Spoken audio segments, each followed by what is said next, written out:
Hallo Sammelfreunde und herzlich willkommen zu diesem neuen Collectors-Video, in dem wir uns heute das Starter-Pack der brandneuen UEFA Champions League 2024-25 Sticker-Kollektion von Topps anschauen wollen. Das offizielle Erscheinungsdatum der Kollektion hatte Topps auf den 28. November gelegt. Seit Mitte dieser Woche gibt es aber bereits die ersten Online-Shops, die die Produkte gelistet haben und sie auch an ihre Kunden verschicken. Das ist natürlich auch der Grund, warum ich euch das Ganze jetzt schon zeigen kann und wie es sich für eine neue Kollektion gehört, wollen wir natürlich heute mit dem Starter-Pack beginnen, das wir oben im Bild sehen könnt, das Album und 2 Stickertüten enthält und dazu gibt es in diesem Jahr ein neues Spezialpäckchen. Ich schiebe das Ganze mal ein bisschen durchs Bild, damit ihr auch den unteren Teil der Verpackung seht, denn die ist ein bisschen größer als mein Bildausschnitt. Wir sehen es, offizielle Sticker-Kollektion der UEFA Champions League für die Saison 24-25 und Topps hat in diesem Jahr wieder was Neues eingebaut. Mit etwas Glück kann man Relic-Sticker-Karten mit dem Stück eines getragenen Trikots im Starter-Pack finden. Das also neuer Chase, den Topps sich für diese Kollektion überlegt hat. Ohne Chase geht ja nichts mehr. Die Zeiten, wo man ganz normal nur Sticker gesammelt und sein Album komplettiert hat, sind, glaube ich, inzwischen vorbei. Wir werfen einen Blick auf die Rückseite und sehen, dass Topps alle 36 Teams der neuen UEFA Champions League in die Kollektion integriert hat. Das war ja im Vorfeld ohnehin die spannende Frage, wie das Ganze aussehen wird, mit nochmal ein paar Teams mehr im Vergleich zu den Vorjahren. Und dann sehen wir auch schon eine kleine Vorschau auf neue Sticker in dieser Saison. Es gibt Chrome First Sticker mit nummerierten Parallels. Also wer möchte, kann auch wieder auf die Jagd nach Parallel-Stickern gehen. Das gleiche gilt für die neuen Energy-Sticker, die Topps hoffentlich nicht so selten gemacht hat wie in den Match Attacks-Kollektionen, denn dann wird es sicherlich schwer werden, das Album zu komplettieren. Dann die eben schon erwähnten Relic-Sticker-Karten mit Trikotstückchen. Team of the Season wird hier auch mit aufgeführt. Das gab es allerdings ja auch schon im letzten Jahr. Genauso wie die Impact Signings und die Rückblick-Sticker, in dem Fall Memories That Stick genannt, und Wants to Watch Sticker haben wir auch dabei. Auf der rechten Seite der Blick auf die Produkte in dieser Saison. Größte Überraschung im negativen Bereich sicherlich, dass Topps schon wieder die Anzahl der Sticker in den Päckchen reduziert hat. Wir haben in dieser Saison nur noch 6 Sticker in den Päckchen. Es wären also bei gleichem Preis in jedem Jahr 2 Sticker weniger. Vor 2 Saisons hatten wir noch 10 Sticker in den Päckchen, letzte Saison 8, jetzt sind es nur noch 6. Also auch das wieder eine indirekte, ordentliche Preiserhöhung bei diesen Stickern. Dann haben wir das Multipack mit 30 Stickern, das Mega-Multipack, in dem sich 66 Sticker befinden, und dann gibt es auch noch ein Booster-Pack mit 51 Stickern. Auch bei diesem Starter-Pack hat man den Preis ein bisschen angezogen. Auf die 4,99 € aus dem Vorjahr hat man einen draufgeschlagen, sodass wir jetzt bei 5,99 € sind. Das hat man, wie ihr sehen könnt, hier sehr klein in diesem kleinen schwarzen Kasten untergebracht, damit es auch nicht ganz so sehr ins Auge fällt. Und was man ebenfalls sehr klein auf diese Verpackung gedruckt hat, deswegen hole ich euch das mal näher ran, ist der Inhalt dieses neuen Spezialpäckchens. Und ihr seht, drin ist ein Mix aus 6 normalen Stickern und einer der folgenden Sondersticker, entweder ein Holofoil-Sticker, ein Energy-Sticker oder ein Chrome-Sticker. Das Ganze mit jeweils deutlich abnehmender Wahrscheinlichkeit. So, und zu den Relic-Stickern steht unten drunter auch noch was. 1000 Karten von 10 verschiedenen Spielern gibt es insgesamt, die jeweils zu 100 nummeriert sind und die über alle Starter-Packs aus dieser Kollektion verteilt wurden. So, damit haben wir, glaube ich, alles erkundet, was es außen auf diesem Starter-Pack zu entdecken gibt, sodass wir das Ganze jetzt hier unten mal aufziehen, um an unser Album und die Stickertüten zu kommen. So, da haben wir das Ganze. Das Album und die 2 Stickertüten sowie unsere eine Spezial-Stickertüte. Das heben wir uns mal für den Schluss auf, wollen uns zunächst das Album aus dieser neuen Kollektion mal intensiv anschauen. Und ich muss sagen, was mir leider direkt schon wieder negativ ins Auge fällt, wie schief Topps dieses Deckblatt hier oben geschnitten hat, sodass die dahinterliegenden Seiten schon rausgucken. Das ist hoffentlich kein Indiz dafür, wie gerade die Sticker geschnitten sind. Denn sonst kommt ja einiges in dieser Saison auf uns zu. So, Deckblatt haben wir jetzt gesehen. Wir gehen mal ins Innere und finden auf der linken Seite zunächst eine Erklärung der ganzen verwendeten Symbole, sei es auf den Stickern oder in diesem Album. Darunter unter anderem dieses First-Symbol, was Topps ja für die Sticker vor ein paar Saisons eingeführt hat und kennzeichnet, wenn jemand zum ersten Mal einen Sticker in dieser Champions League-Kollektion bekommt. So, darunter aufgeführt sehen wir schon die Übersicht über die Parallel-Sticker. Die gibt es von den First-Stickern und von den Energy-Stickern. Die First-Sticker bis zu 99 hochnummeriert, die Energy-Sticker bis zu 50. Das muss dann, denke ich, jeder für sich selbst entscheiden, ob man diese Parallel-Sticker sammeln möchte oder nicht. Glücklicherweise hat Topps, so wie es aussieht, auf unnummerierte Parallel-Sticker verzichtet, die entsprechenden Platz in den Stickertüten für die normalen Sticker wegnehmen würden. Dann haben wir hier auch eine Übersicht über die 10 Spieler mit diesen Relic-Sticker-Karten. Aus deutscher Sicht Karim Adeyemi und Joshua Kimmich dabei. Und 2 der begehrtesten sicherlich ganz unten mit Erling Haaland und Jude Bellingham. So, dann sehen wir hier auch schon unsere ersten beiden Sticker aus dieser neuen Kollektion mit Dominik Szoboszlai und Eduardo Camavinga. Und wir sehen, dass wir in diesem Jahr weiße Sticker haben mit Vereinslogo und Champions League Logo am linken und rechten oberen Rand. Und dann mit einem Hintergrund, der auch nur einen Teil des Bildes ausfüllt, sodass der Spieler jeweils oben rausguckt. Erinnert auch so ein bisschen an die neuen Bundesliga-Match-Attacks-Cards, bei denen der Hintergrund, die ja auch keinen vollkommen durchgezogenen Hintergrund bekommen haben. So, wir sehen, das Land ist noch drauf, die Position auf dem Spielfeld, die in der Champions League absolvierten Spiele und die geschossenen Tore sowie der Name am unteren Rand des Stickers. Das ist die Rückseite von den Stickern mit Nummer und Saison. Und dann sehen wir hier auf der rechten Seite unser Inhaltsverzeichnis und den Platz für die ersten Sticker aus dieser Kollektion. Topps Logo, UEFA Respect Sticker und das Albumcover gibt es auch nochmal als Sticker. Dann kommt Team und Player of the Season, die wir gleich als nächstes sehen werden. Und im Anschluss folgen dann die ganzen Mannschaften, die in diesem Jahr in der neuen Champions League spielen. Danach noch ein paar extra Kategorien, aber das werden wir uns ja dann, wenn wir da angekommen sind, entsprechend anschauen. Ganz interessant, immer noch der Blick hier aufs Kleingedruckte am unteren Rand. Die Daten in diesem Album sind vom 30. August 2024. Erstaunlich früh dafür, dass das Ganze jetzt Ende November erst kommt und dementsprechend sind alle Wechsel nach diesem Datum dann natürlich für diese Kollektion nicht mehr berücksichtigt. So, wir blättern mal weiter zu den Teams of the Season. Das Ganze gibt es einmal für die Männer und die Frauen, wie wir es aus den Vorjahren schon kennen und ergänzt jeweils in der linken und rechten unteren Ecke um ein Player of the Season Sticker.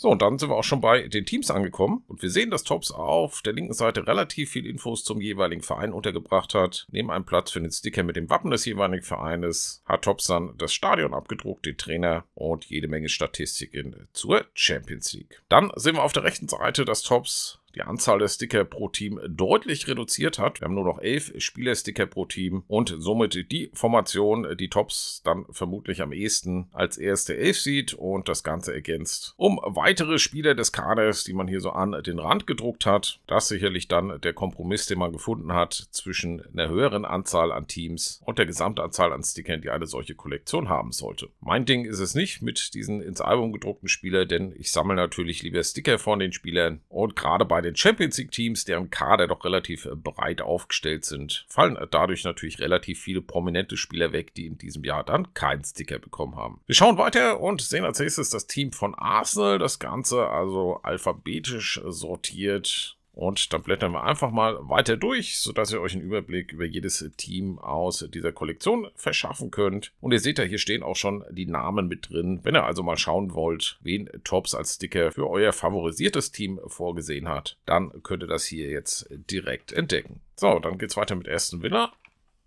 Als nächstes folgt Atalanta. Dann haben wir Atletico Madrid aus Spanien.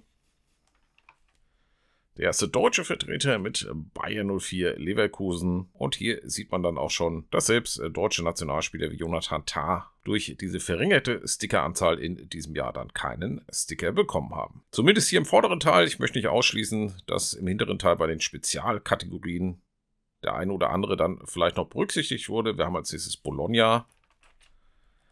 Dann die Borussia aus Dortmund. Und auch hier sicherlich einige Spieler, bei denen sich die Fans der Borussia über den Sticker gefreut hätten. Dann geht es weiter mit Celtic. Als nächstes haben wir den Club Brügge. Dann der FC Barcelona.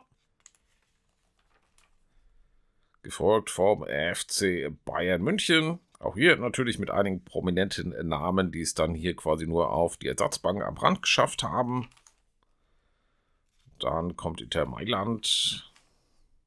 das Team von Shakhtar Donetsk. Feyenoord aus den Niederlanden. Dann haben wir erstmals dabei Girona aus Spanien nach einer tollen letzten Saison. Und dann haben wir unsere erste Spezialkategorie-Seite mit den First-Stickern. Und wir sehen, Tops konkretisiert das hier sogar ein bisschen. Es ist der allererste Sticker des Spielers aus einer beliebigen Sammlung. Also noch nicht mal auf die Champions League bezogen, sondern der erstmals als Sticker erschienene. Und wir sehen hier natürlich einige prominente Namen dabei. Endrick sicherlich einer von denen, dessen Sticker dann besonders begehrt sein werden. Und aus deutscher Sicht dabei Alexander Pavlovic. Dann haben wir Juventus. Gefolgt von Liverpool, Manchester City, dann kommt Paris Saint-Germain, PSV Eindhoven, dann wieder deutscher Teilnehmer mit RB Leipzig. Dann haben wir den Vorjahres-Champion mit Real Madrid. Und wir sehen zumindest, dass Kylian Mbappé es wieder in die Sticker-Kollektion geschafft hat. Nach seinem Wechsel zu Real Madrid ist er jetzt wieder mit in der Kollektion enthalten. Dann haben wir das Team von Sturm Graz, auch erstmals dabei. Benfica aus Portugal. Gefolgt vom nächsten portugiesischen Teilnehmer mit Sporting. Dann haben wir Stade Brest aus Frankreich. Ich glaube auch zum ersten Mal in der Champions League. Und dann kommt mit dem VfB Stuttgart der 4. deutsche Teilnehmer. Danach folgt die nächste Special-Kategorie mit Memories That Stick, also Rückblicke auf große Momente aus den vergangenen Jahren. Im Bild wird das Ganze ja auch immer schon ein bisschen angedeutet, worum es geht. Und das Ganze auch hier ein Mix aus Stickern der Männer- und Frauen-Champions League.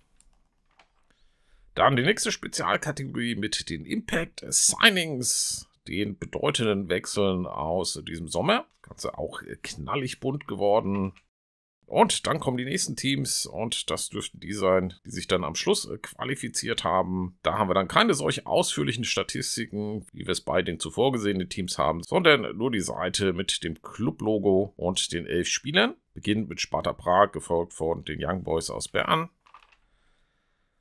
Dann haben wir den FC Salzburg, Roter Stern Belgrad, Dynamo Zagreb, dann Lille aus Frankreich und zum Abschluss Slovan Bratislava aus der Slowakei. Dann gibt es noch eine Roll of Honor, also die Ehrentafel oder Ehrenhalle, wie es Tops hier nennt, mit 2 Stickern zu den beiden spanischen Siegern aus dem letzten Jahr, Real Madrid und bei den Frauen der FC Barcelona. Und dann haben wir noch die Wants-to-Watch-Kategorie der UEFA Women's Champions League mit den Spielerinnen, die sich da in der letzten Saison in den Vordergrund gespielt haben. Fehlen dürfen natürlich nicht die zu Anfang schon erwähnten Energy-Sticker. Da bin ich, wie gesagt, schon sehr gespannt, ob Tops die besonders selten gemacht hat oder ob man die im vernünftigen Rahmen komplettieren kann. Und auch eine traditionelle Kategorie, die immer dabei ist, die UEFA Youth League. Diesmal sogar mit 3 Stickern vertreten. War in den vergangenen Jahren ja eigentlich immer nur einer. So, dann haben wir hier den Hinweis auf den Nachbestellservice. Auch der Hinweis, dass die Energy, Parallel und First Sticker sowie die Relic Sticker Karten davon ausgeschlossen sind. Parallel Sticker und Relic Karten natürlich nachvollziehbar. Dass man die Energy Sticker ausschließt, ist auf jeden Fall kein gutes Zeichen.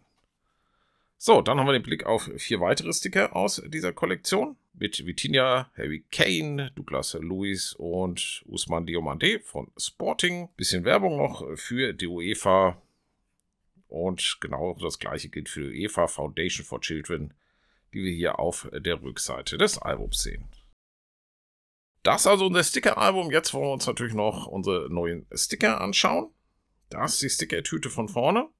So wie es ausschaut, gibt es nur ein Design und das ist die Rückseite. Und hier steht es auch nochmal in diesem Jahr, das Ganze nur noch mit 6 Stickern. Preis ist gleich geblieben. Eine Stickertüte kostet weiterhin 1 €. So, dann schauen wir doch mal, wen wir in unseren Packs finden. Und los geht's mit Florian Wirtz von Bayern 04 Leverkusen. Dann haben wir als nächstes Orkun Kökçü von Benfica. Da ist also alles normale Standard-Sticker. Dann ist das Ganze hier ein bisschen verdreht. Und das sind unsere Spezialsticker. Christiane Endler, Torhüterin von Olympique Lyonnais, auf diesem wunderschönen Glitzer-Sticker aus der Team of the Season Kategorie. Und dann haben wir noch einen Captain-Sticker mit Emre Can von Borussia Dortmund. Und ihr seht die Sticker mit so einem schönen leuchtenden Holo-Hintergrund. 2 weitere Base-Sticker mit Vinicius Tobias von Donetsk und Kenny Lala von Stade Brest. So, Päckchen Nummer 2.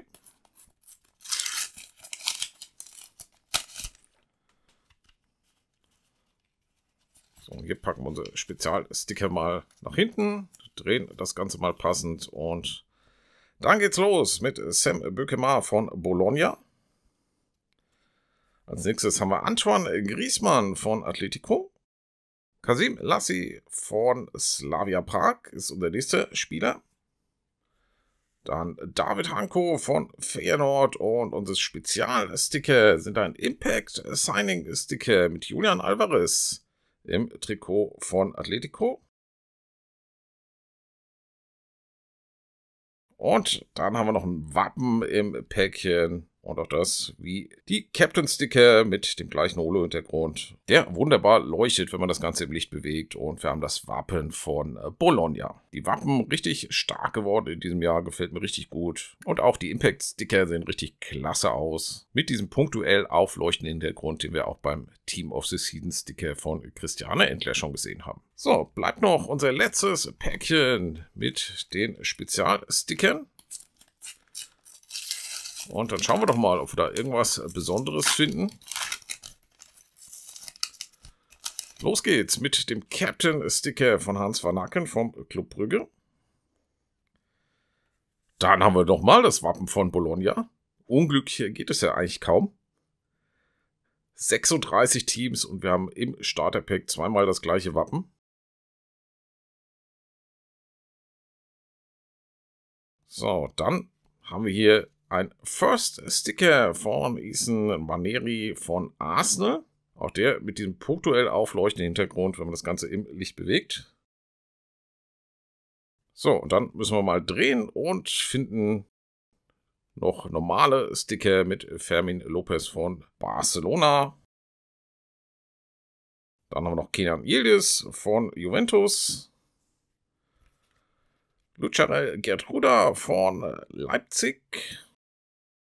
Und unser letzter Sticker ist Igor Paixão von Feyenoord. So, und damit hat man in unserem Päckchen nicht das Glück, einen der ganz speziellen Sticker zu finden, sondern in dem Fall ist die 75%ige Wahrscheinlichkeit eines Holo-Stickers eingetreten, so wie es dann wahrscheinlich auch den meisten von euch beim Öffnen des Starter-Packs gehen wird. Ja, schade natürlich, denn ich hätte euch natürlich gern zu Beginn dieser Kollektion schon einen dieser besonderen Sticker gezeigt. Da müssen wir dann auf die weiteren Produkte aus dieser Kollektion hoffen, die ihr natürlich auch auf diesem Kanal zu sehen bekommt. Heißt also, wir werden eine komplette Displaybox öffnen und die beiden Multipacks und dieses Booster Pack wird es natürlich auch zu sehen geben. Das verpasst ihr nicht, wenn ihr euch jetzt direkt eins der kostenlosen Kanalabos sichert. Und ganz in der Nähe vom Subscribe findet ihr auch den Like-Button. Da würde es mich natürlich freuen, wenn ihr da nochmal draufklickt und ein bisschen Support für diesen Kanal da lasst. Ja, das ist also die neue Sticker-Kollektion von Topps zur Saison 2024/25. Insgesamt 531 Sticker gibt es in diesem Jahr zu sammeln und damit rund 200 weniger als in der Vorjahreskollektion. Aber als kleinen Ausgleich hat Topps ja auch die Anzahl an Stickern in den Tüten reduziert, sodass man fürs Komplettieren dieser Kollektion sicherlich in etwa den gleichen Betrag einkalkulieren darf wie in den Vorjahren. Ich habe schon gesagt, die Wappen-Sticker gefallen mir richtig gut. Die